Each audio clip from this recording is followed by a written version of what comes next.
J'ai essayé à peu près tous les outils de to-do list et de journaling, mais j'ai toujours fini par perdre plus de temps à mettre à jour et à paramétrer ces outils qu'à vraiment les utiliser.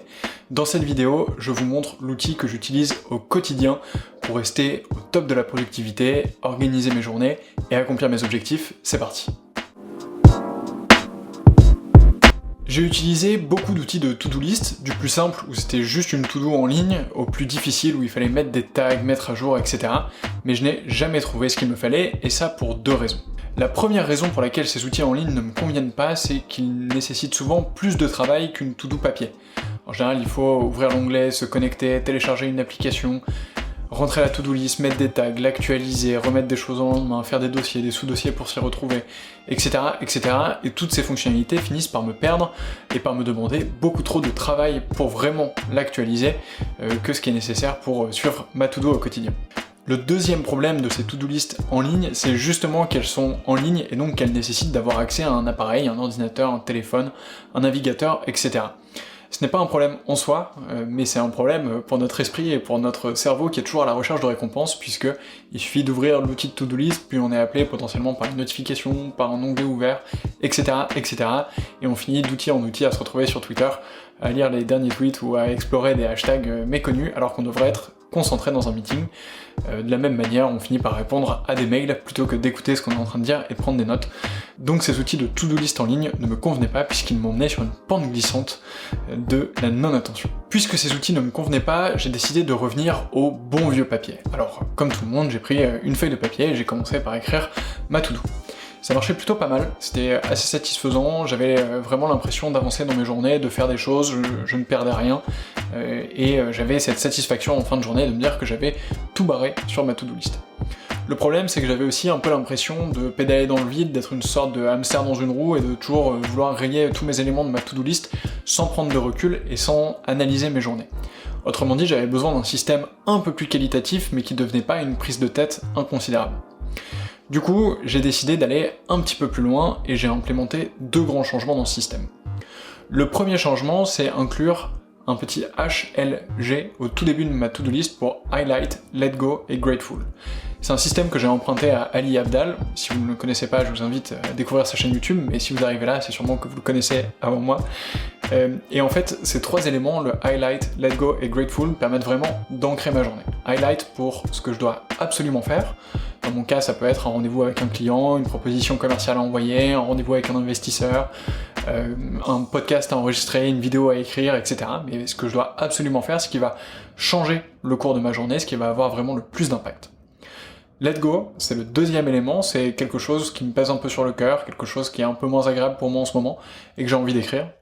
Et enfin, Grateful, quelque chose pour lequel je suis reconnaissant dans ma journée, dans ma vie. Alors ça va de l'odeur du café le matin au coucher de soleil, en passant par plein d'autres choses, mais je vais pas vous révéler toute ma vie intime ici. Ensuite, la moitié de gauche de ma page est dédiée au reste de ma to-do list de la journée, donc là, tous les éléments que je dois accomplir dans ma journée. Et la partie de droite est elle-même divisée en deux grands éléments. La première partie de cette moitié droite est réservée aux notes que je prends pendant mes rendez-vous. Je me suis rendu compte que dans les rendez-vous, surtout au fur et à mesure de faire autant de visioconférences que ce qu'on fait depuis l'ensemble des confinements, que j'ai vite fait de perdre en attention, puis de dériver et de faire complètement autre chose pendant un rendez-vous, alors que si j'ai accepté ce meeting, c'est que je dois y dédier toute mon attention. Ce que je fais donc, c'est que dans cette partie de mon carnet, j'ai une partie réservée à la prise de notes, et donc je me force à avoir un stylo en main et à écouter attentivement pendant le meeting. Alors ça veut pas dire que je prends des notes, parfois j'en prends pas, ou je prends pas papier, mais j'ai toujours un stylo dans la main, et donc je peux pas faire autre chose, je peux pas naviguer sur mon ordinateur, ouvrir un nouvel onglet et aller faire autre chose.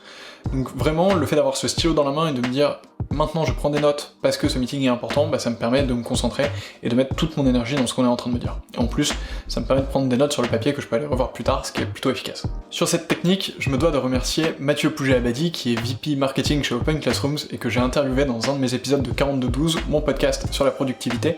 D'ailleurs, je vous mets un lien en description si vous voulez aller le lire. Enfin, le dernier quart à droite est réservé à un bilan de ma journée.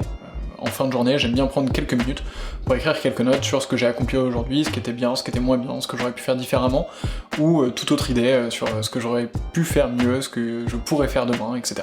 À la fin de chaque semaine, je reprends toutes ces to-do list différentes, toutes ces journées qui sont passées, et je prends quelques minutes pour les relire.